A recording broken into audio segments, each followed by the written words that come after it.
মুশকিল হইল বাংলাদেশের জনগণের ব্যাপারে আমাদের রাজনীতিবিদরা কতখানি সচেতন সেটাই আপনার একটু চিন্তা করা দরকার এখন। মানে পিআর পদ্ধতি বা কোন পদ্ধতি হবে তার আগে তো ভোটাধিকার নিশ্চিত হয় এরকম একটা নির্বাচনের ব্যবস্থা আপনার করতে হবে।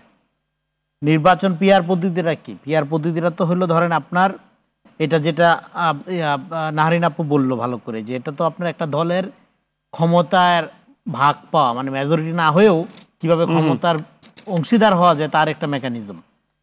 অন্য দেশে যা তাই হোক, বাংলাদেশের ক্ষেত্রে তাই সেটা বলতেছে। কিন্তু আপনার আমাদের এখানে তো 15, 16, 17 বছর একটা ভোটাধিকার নাই মানুষের। হাসিনা তার মতো ভোটবিহীন নির্বাচন করেছেন। তো সেক্ষেত্রে ভোটাধিকার নিশ্চিত করাটা হলো প্রাইমারি কাজ। তো প্রাইমারি কাজ আগে না করে আপনি যখন এখন এরকম একটা আইডিয়া বাংলাদেশে এই সময়ে, হ্যাঁ এটার বিপদটা কোন দিকে? বিপদের দিকে তো আপনার আগ্রহ বেশি। তো বিপদটা হইলো দেখেন আপনি আওয়ামী লীগের প্রশ্নটা এখনো সলভ করেন নাই। আপনার সফট আওয়ামী লীগ, হার্ড আওয়ামী লীগ নানা ফর্মে রয়ে গেছে।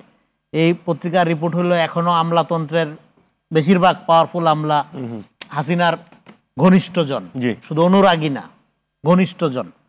তো ফলে এবং এখন আওয়ামী লীগের মিডিয়াতেও লোকজন নানাভাবে কথা বলা শুরু করছে এবং আমাদের এখানকার এক শ্রেণীর বুদ্ধিজীবী আওয়ামী লীগকে রাজনৈতিক সংগঠন মনে করে। এর চেয়ে দুঃখজনক আর কিছু নাই। তারা মনে করে আগামী দিনের ইনক্লুসিভ ইলেকশনে আওয়ামী লীগকে থাকা দরকার, না হলে এটা ইনক্লুসিভ হবে না। একজন সাংবাদিক বড় ভাই উদাহরণ দিছে যে আপনার সে খাইতে চায় গরুর মাংস, আপনি 5 পদের মাছ হাজির করছেন। এখন তাকে বলা দরকার একটা মানুষ না বুঝা ময়লা খায় ধরেন, হ্যাঁ আপনি বলেন ঠিক আছে তুই ময়লাই খাই দি তোর ঐতিহ্য, সেটা তো হইতে পারে না। তোর গরুর গোশত খাইতে হবে কেন? মহিষ আছে মহিষ খা। হ্যাঁ, তো আপনার তার মানে কি? তারা আওয়ামী লীগকে রাখতে চায় নানাভাবে। কিন্তু আওয়ামী লীগ আর রাজনীতি তো এক জিনিস না, এটা একটা ফ্যাসিবাদী সংগঠন এবং গণঅভ্যুত্থানের মধ্যে দিয়ে পরাজিত হয়েছে। পৃথিবীর কোনো দেশে পরাজিত শক্তির জন্য গণতান্ত্রিক প্রক্রিয়ায় তাকে ইনক্লুডেড ভাবা হয় না। কিন্তু বাংলাদেশে মামার বাড়ির আবদার উঠতেছে। এটাকে পিআরের সাথে আপনি যদি একটু মিলাচ্ছি, তো ফলে এখন এই যে নানা ফর্মে আওয়ামী লীগ অ্যাক্টিভ, আমি বলতেছি যে আওয়ামী লীগ একটা নফসানিয়াত, এটা নানাজন নানাভাবে ছড়ানো ছিটানো আছে। তো তাহলে এই যে নানা ফর্মে অ্যাক্টিভ এবং আওয়ামী লীগের বিশাল টাকা পয়সার শক্তি, এটা আমরা কেউ কারো অজানা না।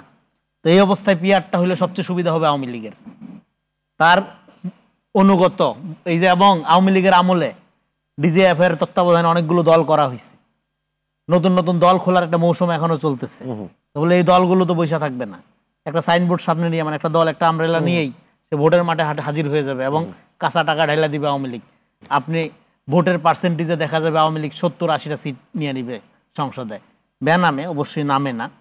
তো ফলে আপনি আওয়ামী পুনর্বাসনের একটা আয়োজন ছাড়া এই মুহূর্তে পিআরের আর কোনো উপযোগিতা আমি দেখতে পাচ্ছি না, অন্তত নিম্ন কক্ষে। আর আমি এখানে সালেহিনের সাথে একমত, অবশ্যই উচ্চ কক্ষে পিআর পদ্ধতিতে হইতে হবে। শুধু পিআর পদ্ধতি না, এই সাথে আমি যোগ করি আমাদের এখানকার যে ফ্যাসিবাদটা ছিল এটা একটা সাংবিধানিক ফ্যাসিবাদ ছিল।